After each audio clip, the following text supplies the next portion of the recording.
not even taking notice. That's when I go full tilt. Cherry, siren, the whole 9 yards. "There a problem, officer?" he says. I'm probably imagining this, but his growl sounds a lot like the idling Mustang. I ask him to shut his engine off, and he does. Hands over license and registration when I ask. Yeah, guess I did blow the limit. Somewhere have to be, you know. I call it in, and state doesn't have anything on him. I figure I'll just write a ticket. Why take it any further? I mean, it's going to be chump change for someone in his collector's Mustang, dressed the way he is, right? But when I pass the ticket to him, he starts to open the door. "Please get back in your car, sir," I tell him. But he doesn't. And now a stream of invective starts up.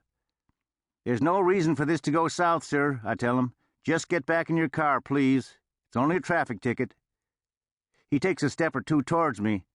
His eyes have the look of someone who's been awake far longer than nature ever intended.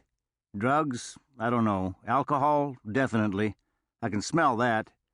There's a friendly bottle of Jack Daniels on the floor. He takes another step towards me, all the time telling me I don't know who I'm messing with, and his hands are balled into fists. I tap him behind the knee with my baton. When he goes down, I cuff him. "And you tell me it's been quiet?" "Nothing we haven't seen 100 times before." "True enough. You get fed?" Don Lee nodded. "Diner was closed, of course. The grill shut down. Gilly was still there cleaning up. He made some sandwiches, brought them over." "And your guy got his phone call?" "He did." "Don't guess you'd have anything to eat, would you?" "Matter of fact, I do. A sandwich Patty Ann packed up for me, 10, 12 hours ago?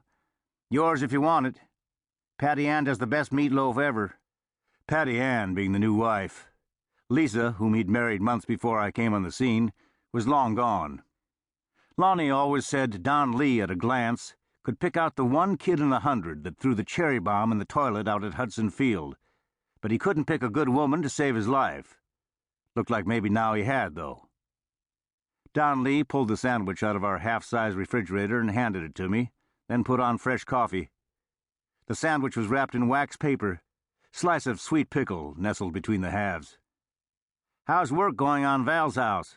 he asked. She's got 3 rooms done now. Give that woman a plane, a chisel, and a hammer, she can restore anything. Yesterday we started sanding down the floor in one of the back rooms. Got through 4 or 5 coats of paint, only to find linoleum under that. "There's a floor here somewhere," Val shouts, and starts peeling it away. Sometimes it's like we're on an archaeological dig, you know. "Great sandwich." "Always." "Eldon Brown's come by some days to pitch in. Says it relaxes him. Always brings his old Gibson. Thing's beat to hell. He and Val take breaks, sit on the porch playing fiddle tunes and old-time mountain songs." Don Lee poured coffee for us both. "Speaking of which," I said, "I was sitting out front noticing how this place could use a new coat of paint." Don Lee shook his head in mock pity. "Late-night wisdom." Early morning, actually, but he had a point. Beat listening to what the pork chop had to tell me anyway. We're way past due on servicing the Chariot, too. The Chariot was the Jeep, which we both used but still thought of as belonging to Lonnie Bates. Lonnie'd been shot a while back, went on medical leave. When the city council came to ask me to take his place, I told them they had the wrong man. "You fools have the wrong man," was what I said. Graciously enough, they chose to overlook my ready wit and went ahead and appointed Don Lee as acting sheriff. He was a natural, just as I said.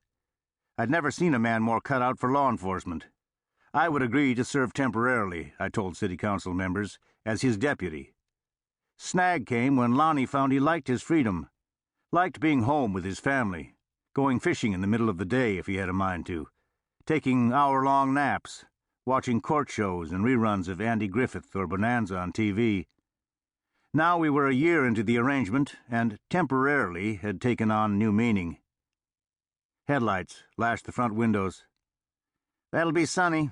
He was at his mom's for her birthday earlier. Couldn't break loose to tow in the Mustang till now."